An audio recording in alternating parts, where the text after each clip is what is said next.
BJP के चिंतन शिविर का आज दूसरा दिन है। बता दें, फरीदाबाद में सूरजकुंड में यह शिविर आयोजित किया गया है, जहां आंतरिक सुरक्षा समेत कई विशेष मुद्दों पर चर्चा हो रही है। बता दें, कई ऐसे मुद्दे हैं जिन पर चर्चा होगी। पीएम मोदी वीडियो कॉन्फ्रेंसिंग के जरिए जुड़ेंगे और संबोधित करेंगे। सभी राज्यों के गृह मंत्री भी इस शिविर में शामिल होंगे। तो ये बड़ी खबर आपसे साझा कर रहे हैं। फरीदाबाद के सूरजकुंड में चिंतन शिविर का आयोजन किया गया है। आंतरिक सुरक्षा समेत कई विशेष मुद्दों पर चर्चा होगी।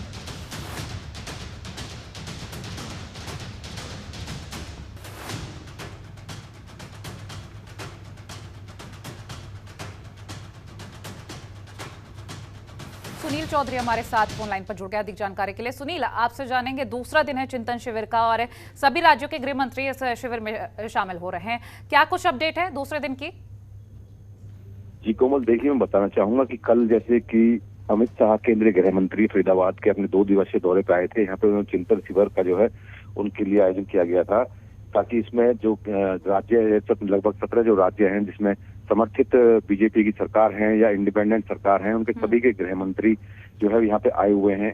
इसके अलावा जो उत्तराखंड के जो सीएम हैं पुष्कर सिंह धामी, वो भी यहाँ पे आए हुए हैं। इसके अलावा यूपी के जो सीएम हैं योगी आदित्यनाथ, वो भी यहाँ पे आए हुए हैं। तो सभी जो है इस देश की आंतरिक सुरक्षा और राज्य की आंतरिक सुरक्षा के ऊपर पूरा उनका चर्चा हुई है, उसको लेकर गहन मंथन हुआ है। इसके अलावा बात करें तो जो आपस में जो इनका सामंजस्य है या किसी प्रकार से जैसे किसी सिक्योरिटी के ऊपर है कि किसी भी प्रकार से कोई अपराधी किसी दूसरे राज्य में भागता है, किस तरीके से वो शरण लेता है, तो इस तरीके की कई बातों के ऊपर उनको आपस में सामंजस्य स्थापित करके कि भाई किसी तरीके से भी जो है ये आगे जो बदमाश हैं या कोई भी इस तरीके की इलीगल हरकतें करता है तो उनको पकड़ने में एक दूसरे का सहयोग किया जाए। इसके अलावा जो आंतरिक सुरक्षा की बात करूं तो आंतरिक सुरक्षा के मामले में जो किसी प्रकार से कोई आतंकी गतिविधियों को हरकत देता है या उसके अलावा जो दूसरे प्रदेश से जो दूसरे आदमी आए हुए हैं उनके साथ को सामंजस्य बैठाने वाली बात होती है। सभी तरीके की बातें हुई हैं। उसके अलावा 2024 का जो मुद्दा है वो भी अहम मुद्दा रहा कि 2024 में जो है इलेक्शन आने वाले हैं सभी में, और उसमें ज्यादातर राज्यों में।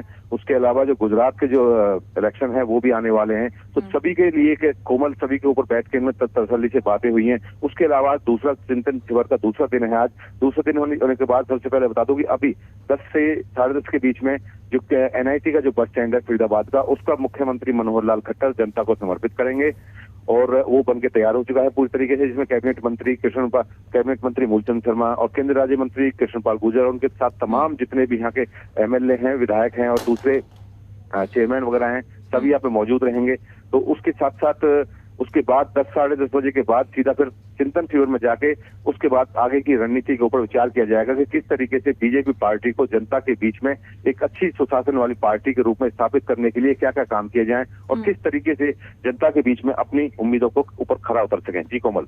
ठीक है सुनील, बाकी हम ये भी जानेंगे कि अलग अलग राज्यों के मुख्यमंत्री इसमें जुड़ रहे हैं और बीते कल की अगर हम जानकारी लेना चाहें तो क्या कुछ अहम रहा है उनकी तरफ से और क्या कुछ खास रहने वाला है, क्योंकि अलग अलग राज्यों से अलग अलग समस्याएं हैं जिनको लेकर चर्चा करने की बात कही गई थी, अलग अलग मुद्दों पर चर्चा होने की बात कही गई थी।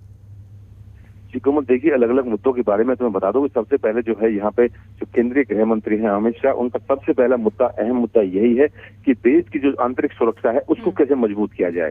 इसके अलावा जो बॉर्डर हैं, जो बॉर्डर से लगते हुए जो राज्य हैं, कई जैसे राजस्थान है या इसके अलावा जैसे गुजरात है या इसके अलावा बात करूं मैं जम्मू कश्मीर है या इसके अलावा बात करें पंजाब है, तो अलग अलग तरीके के जो राज्य हैं जिनकी सीमाएं जो है पाकिस्तान या चीन के साथ या दूसरे प्रदेशों के साथ जो या दूसरे देशों के साथ जो लग रही हैं, उन सभी को लेकर सबसे बड़ी बात होगी कि बॉर्डर के ऊपर सिक्योरिटी किस तरीके से सिक्योर की जाए, ताकि बाहर की जो घुसपैठ है या किसी प्रकार से जो भी रोहिंग्या का मामला हो या किसी भी तरीके की और बातें हो, उनको उनको पर रोकथाम लगाई जा सके, ताकि यहाँ के जो नागरिक हैं उनको ज्यादा बेहतरीन सुविधा मिल सके, ताकि ना कि जो बाहर से आए हुए आदमी हैं उनको पहले प्राथमिकता दी जाए।